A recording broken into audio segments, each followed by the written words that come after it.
Hello बच्चों, चलिए प्रश्न को समझते हैं। बर्नौली समीकरण व्युत्पन्न करने में हमने नली में भरे तरल पर किए गए कार्य को तरल की गतिज ऊर्जा तथा स्थितिज ऊर्जा में परिवर्तन के बराबर माना था। प्रश्न ए है, यदि क्षयकारी बल उपस्थित हैं तब नली के अनुदिश तरल में गति करने पर दाब में परिवर्तन किस प्रकार होता है। प्रश्न बी है, क्या तरल का वेग बढ़ने पर क्षयकारी बल अधिक महत्वपूर्ण हो जाते हैं। गुणात्मक रूप से चर्चा कीजिए। मुख्य अवधारणा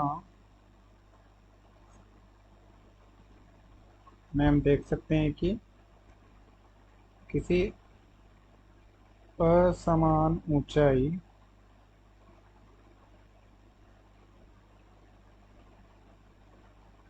h1 तथा h2 पर स्थित कोई नली AB जिसके A सिरे पर दाब P1 है तथा वेग V1 है तथा B सिरे पर दाब P2 तथा वेग V2 है। जब हम किसी नली के धारा रेखा के अनुदिश गति करते हैं तो दाब P एकांक आयतन का तथा गतिज ऊर्जा 1/2 रो v की घात 2 तथा प्रति एकांक आयतन की गुरुत्वीय स्थितिज ऊर्जा रो gh का योग नियत रहता है। यह बर्नौली समीकरण का कथन है। इसी कथन को हम नली AB के लिए इस प्रकार से लिख सकते हैं, P1 प्लस 1/2 रो V1 की घात 2 प्लस रो जी H1 बराबर रो 2 प्लस 1/2 रो V2 की घात 2 प्लस रो जी H1 H2। प्रश्न में पूछा है कि यदि क्षयकारी बल उपस्थित हैं तब नली के अनुदिश तरल में गति करने पर दाब में परिवर्तन किस प्रकार होता है। क्षयकारी बल की उपस्थिति में द्रव के सिरों पर दाबांतर दाबांतर द्वारा किया गया संपूर्ण कार्य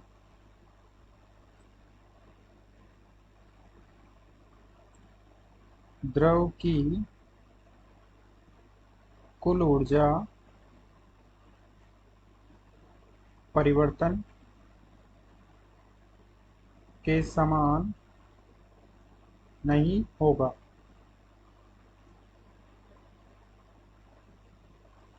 लेकिन बर्नौली समीकरण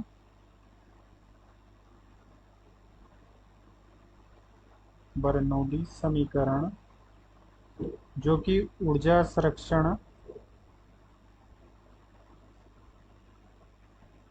पर आधारित है के अनुसार कुल ऊर्जा संरक्षित रहेगी।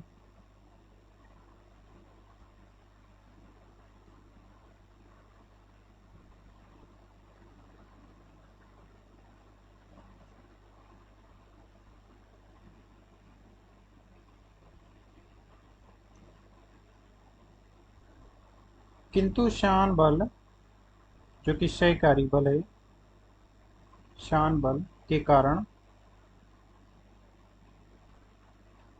ऊर्जा की हानि होगी, जिससे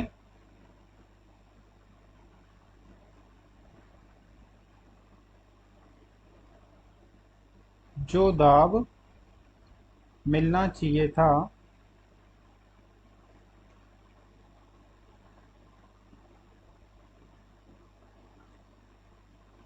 उससे कम दाब मिलता है।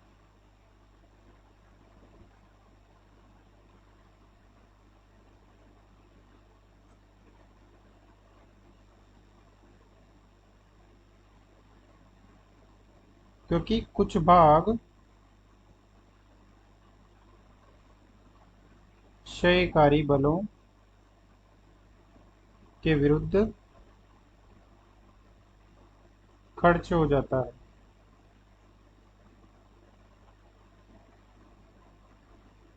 इसलिए हम कहेंगे कि अतः नली के अनुदिश द्रव का प्रवाह के लिए दाब में कमी अधिक होगी।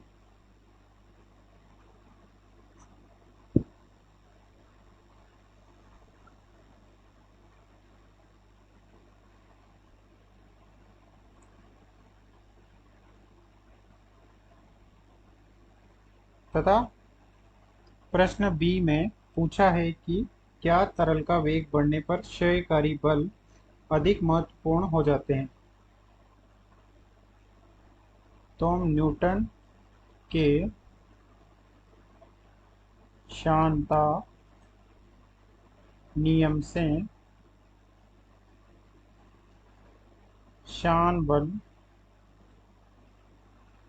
F बराबर minus eta A dv by dx से देख सकते हैं कि वेग बढ़ने पर शान बल F का मान भी बढ़ता है। अतः प्रवाह वेग बढ़ने पर शान बल अर्थात क्षयकारी बल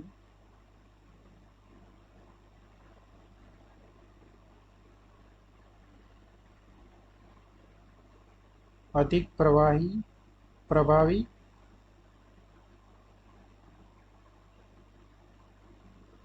हो जाएंगे। अतः दिए गए प्रश्न के सभी प्रश्नों का उत्तर हमने दे दिए। आशा करते हैं आपको समझ में आया होगा। धन्यवाद।